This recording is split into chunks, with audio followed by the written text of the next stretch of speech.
world full of Uniteds. It is a magic moment from Heung-min Son! Cities.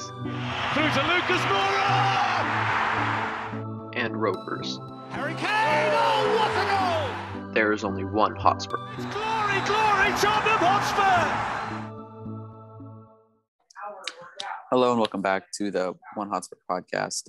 We're recording straight after the Man City game, pretty much, and fair to say we're all pretty down in the dumps at the moment. So I'm joined by Louis, Max, and Bodie. Who wants to kick us off? I mean, we're all not feeling too good about this, but let's jump right into it. First half. To be fair, I think we defended really well in the first half, but not a lot of attacking creativity and a lot of misplaced passes from the midfield. So, Max, if you want to start talking about our first half a bit. Yeah. So before I start, massive shout out to three players: Lloris, Dyer, and Toby. I thought those three. Yeah. Respect, Max. Respect. I thought those three were absolutely excellent today. But it's disappointing, like because the sad thing is, like, I know we're playing Man City, but the game plan was wrong. Like, I know the whole plan was to defend, and I understand that because. And during the first half, Gary Neville said the only way Spurs are going to win this is by riding their luck in various stages of the game, and the first half especially that. But at the same time, going forward, you were absolutely terrible today. I mean, going forward was our only hope. Like I said in the preview on our channel, that City's defence can be quite vulnerable, but going forward, like, we just didn't look promising whatsoever. Son, that was game this season. Kane, that was one of his worst games this season. Højbjerg was pretty decent. Winks was okay. Gio was meh. Second half it was better. Nearly scored the opener. Yeah. But once again, like, in my opinion, like, it's individual players just didn't look up for it today, and it's really sad because, like, we haven't won a trophy since 2008 now, and it's quite heartbreaking considering I'm saying this after a cup final, but we still haven't won a trophy. Yeah. And but at the same time, to me, I was like looking at the chances City had, like, especially in the first half, it could have been a lot worse than 1-0. I mean, my dad predicted City before the game, and I can see why. In the first half, like, City, like, from minute 1 until minute 45, City were onto us like a rash, and we were very lucky. We went in at half-time goalless. I mean, Eric and Toby, first half especially, were absolutely magnificent.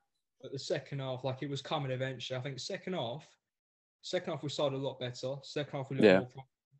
And we had, for example, some of the Celso chance. The Højbjerg should have passed it to Regler. Should have got spot on and could have had a good chance there for a goal. But it was coming. And out of all people, Laporte as well, the one player who should have got sent off. Yeah. The player who got sent off. But at the same time, like, people, but the thing is, like, people can call it a robbery. And I can understand why, but let's be real. Like, City deserved everything from that game. 100% deserved the win. Like, people can call it a robbery. I can see why, because of the Porte second yellow and shit. But come on. The other thing too to consider is if Laporte had gotten a yellow on the first tackle, it's unlikely he would have stepped in on the second. So who knows what would have happened with that attack? I mean, I think it was a 3-on-2 with Lucas, Son, and Kane against Ruben Diaz and maybe Kyle Walker. I'm not sure who the other defender was, but maybe it was Fernandinho. But I just think overall, City obviously had, like, Lions' share of possession in the first half, and we couldn't get out of the back. I mean, you could see that Ryan Mason is trying to implement this, passing it out of the back, and I think we really missed Tanguy and Ndombele. I don't know why Mason decided not to play him today and decided to bring in Winks instead, but it seemed like so often we get caught in these, like, tight positions, and then we just had to knock it long. And that's something that Tanguy Ndombele, I'd say, is a specialist at, is his ability to get the ball and get out of a tight situation and launch the counter. So I think he was a big miss. Because on the ball, Ndombele is one of the best midfielders in the league, and I'm pretty certain most people could agree. Like, on the ball, like, he's so technically good, and I just don't understand how he wasn't included in the squad. Like, I know Mason's inexperienced, and I know that. I understand that. But the substitutions were so dodgy today. Like, I don't understand how you're bringing on Lucas Moura. Yeah, okay, fair enough. Like, I know Moura had a poor game overall, but he was one of the very few players who looked up for it, if you know what I mean. Yeah. I think I'm still going to back Mason until the end of the season. I don't think like we should sack him after 2 or 3 games, but it does seem to me like he's playing a little bit of favorites with Harry Winks. I mean, he was woeful today. I don't understand how out of the 3 midfielders that started, I think he was probably the worst. And he was the only one who played the entire 90 minutes. And then when you have players who are obviously better than him on the bench, like Tanguy and Ndombele and Gareth Bale, Dele Alli, who did eventually come on, and Eric Lamela, who I think would have been a big difference to the squad as well. But yeah, I just think overall Mason could have made some better choices. And like you said, bringing off Lucas Moura, who's probably our best player up until he got subbed off, was a mistake, or offensively at least. Because I think, like you said, Dyer and Alderweireld were fantastic. But yeah, bringing on Moussa Sissoko when we were already struggling to keep possession, I don't think was the greatest move. Bringing on Bale was nice. I think he played decent. And then bringing on Dele and Bergwijn, I mean, I love the two of them, but they have not been on form at all this season. And when you're looking for someone to come on and change the game, I think Tanguy and Ndombele and Eric Lamela would have been a much better pair of choices. But Bodie, you haven't said much so far. You want to add anything on the first half? Shit. Yeah, I think that about sums it up. Moving on to the second half. Started much, much better. I mean, it seems like Ryan Mason is really good at those halftime team talks. Lo Celso found a lot of creativity in the second half, and I think he was excellent up until when he got subbed off. I mean, obviously not the greatest, but he tested Stefan, probably our best shot of the game. But yeah, just ultimately couldn't find our way in. Louis, what'd you think about the second half? Before City scored, we'll do pre-City scoring. Dog shit. Absolutely dog shit. We did okay. We did a bit of we had a bit of a good few chances. Lloris absolutely saved us 100%. So big up Hugo Lloris, shot stopper. Son. Yeah. Well, yeah.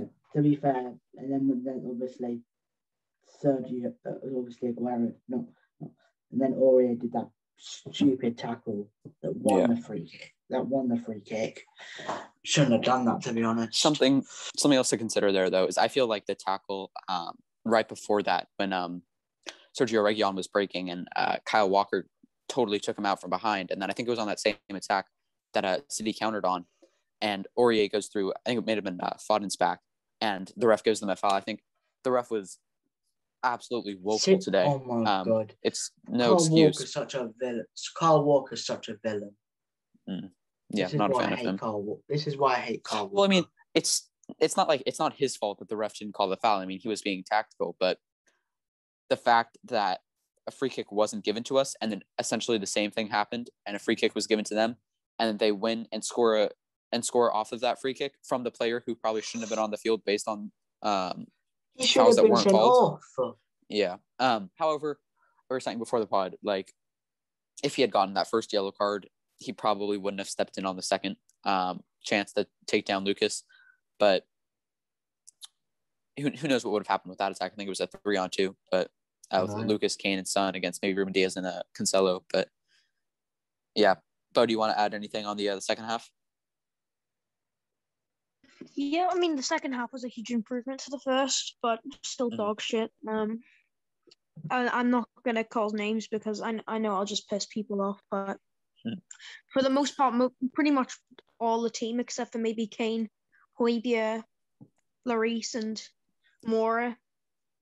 That's it, really. Everyone else is pretty shit. I'd say Dyer and Alderweireld deserve shouts. I think they were really solid today. Dyer was good. Dyer was actually good too. No, I know I was missing someone with Alderweireld there. I think Dyer got a lot of cover from Alderweireld. His block. His block when No, he had a good block, but he didn't do anything else after that. I don't know who was it against. The one where he was in front of the goal. Just let Bodie finish. He was also responsible for Laporte scoring. Also, that is harsh. Also, How can you blame Dyer for that? That is harsh. He was meant to be That's marking him. Sissoko. Sissoko was marking him. It's Sissoko's No, marking. That's no. So he wasn't getting marked. Sissoko, Laporte came up to Sissoko, and I've just seen the replay. Sissoko not marking his man. It's Sissoko. Yeah, and then who's Dyer marking? Yeah, it was Dyer. I'm not sure. He was marking someone, but I mean, it wasn't his man. I think it was Sissoko's man, and then it's harsh. I don't think it's right to blame Højbjerg, but if Højbjerg was standing on the post, he would have been able to clear it, and he kind of drifted in and it went over his leg. But Højbjerg was the reason why we didn't concede, 3 or 4. And then no. I'm not saying I'm blaming him. It was just like unfortunate, just the way he positioned himself, and then it of course goes right to where he was. To be honest, it was kind of Sissoko because Laporte did kind of jump higher than Sissoko because Sissoko didn't even jump, did he? Yeah, he didn't jump. He Coward. He bent down.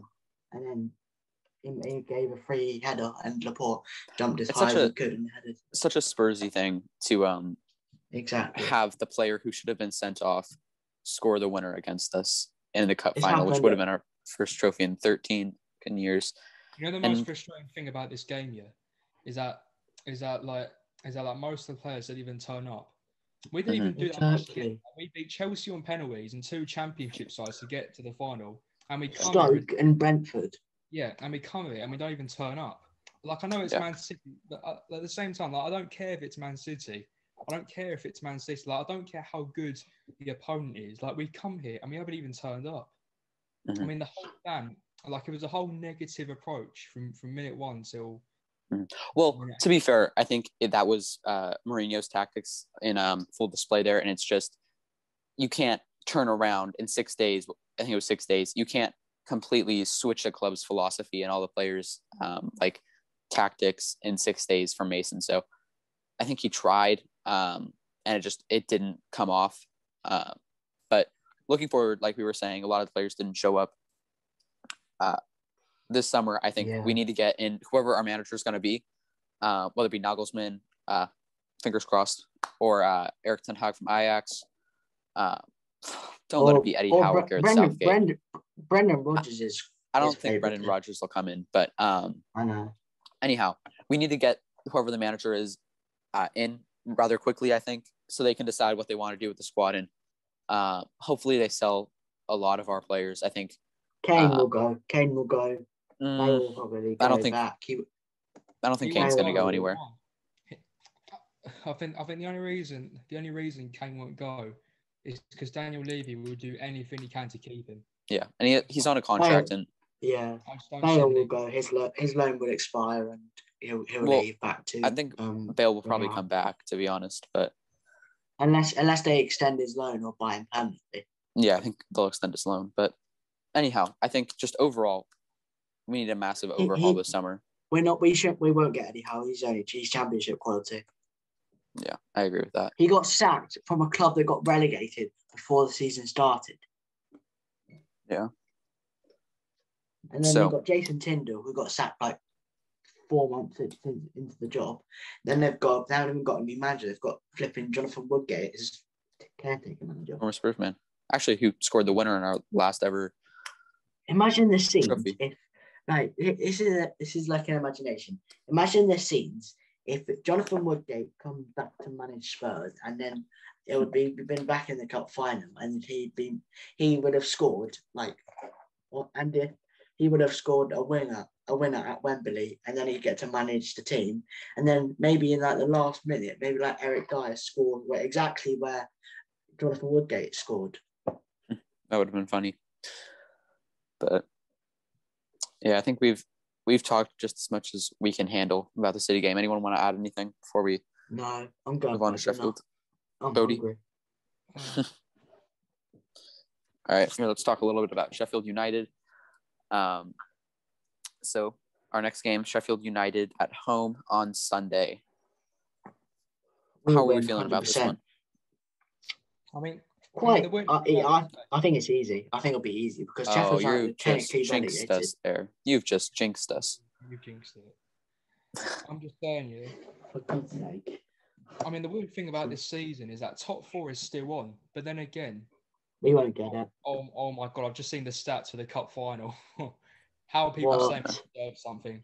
City, 21 shots, 4 on target. Spurs, 2 In the shots. first half, they had one more shot than us, then it probably increased. Yeah, but anyways, right. What was it? Sheffield, yeah? Sheffield, Yeah. I mean, it should be a convincing win. But then once again, it relies on the mentality. I mean, top 4 is still on, but number 1, do we want it? And number 2, we have to rely on other teams to drop points as well. Chelsea. Yeah. I mean, how many games are there? 5 games to go in the Prem. 5 I think games. it's Yep. 5. I think so. Chelsea are 5 ahead. It's going to be tough to catch them. Like I know we've got quite an easy run in, apart from Leicester away last game of the season, but I just don't see us catching them. But then again, like I want us to try and remain like in contention for it at least. But I do think we'll beat Sheffield. I think we just have to we just have to win every game that's left for our season, and if we do win the 5 remaining games, that would put us on 68 points to finish the season.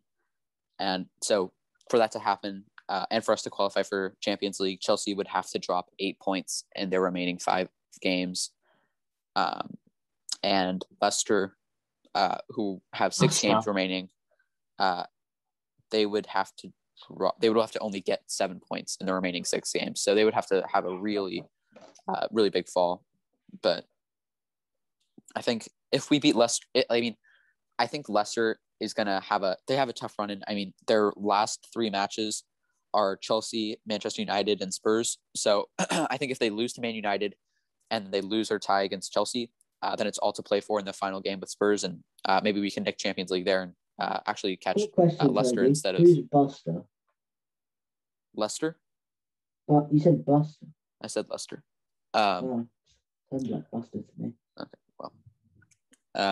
But yeah, I think we still have a massive chance. I mean, Liverpool's dropping points left and right. West Ham have dropped points in their last 2 games. So it's all still to play for. We just have to go out there and show some passion. And I think it's completely still possible. But wait, isn't it Man City's 4th consecutive Carabao Cup? Yes. Bodie, anything you want to say about the Sheffield game?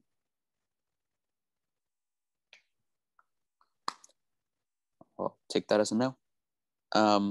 So I think we just have to go out there and players have to show us why we should still believe in them because, man, I think we are representations of the vast amounts of Spurs fans, how we feel after that game today. So we have 7 days to get over it and get back up for the next game. But I say I don't trust the players' mentality to just be totally ready for another game.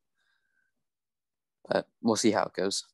I mean, like compared to our finals, like I'm not as much as in pain because to be honest, because first of all, we lost to a very, very good side in Man City. Number two, I wasn't really expecting much because number one, we had a very like inexperienced manager going into this game, and number 2, Manchester City. I mean, Manchester City by a long shot, best team in the country this season, potentially Europe. Yeah, like if you look at City's back line, Kyle Walker cost them £50 million. Ruben Diaz cost them like $70 million. Laporte, I think, was like $50 million, and Cancelo was like $50 million, wasn't he? Yeah. And then that's probably more than the entire Spurs squad cost. So, like, at the end of the day, they have much better players. They had a much better bench.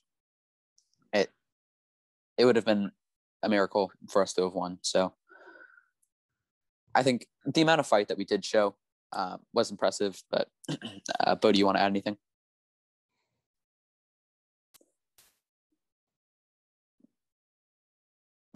All right, I'll take that as a no. Well, thank you for listening. This has been the One Hotspur podcast. We appreciate you, even if we don't sound too excited about it. Remember to subscribe to our YouTube channel, follow us on Instagram, and we'll see you in the next one. Thank you for watching, and come on, you Spurs.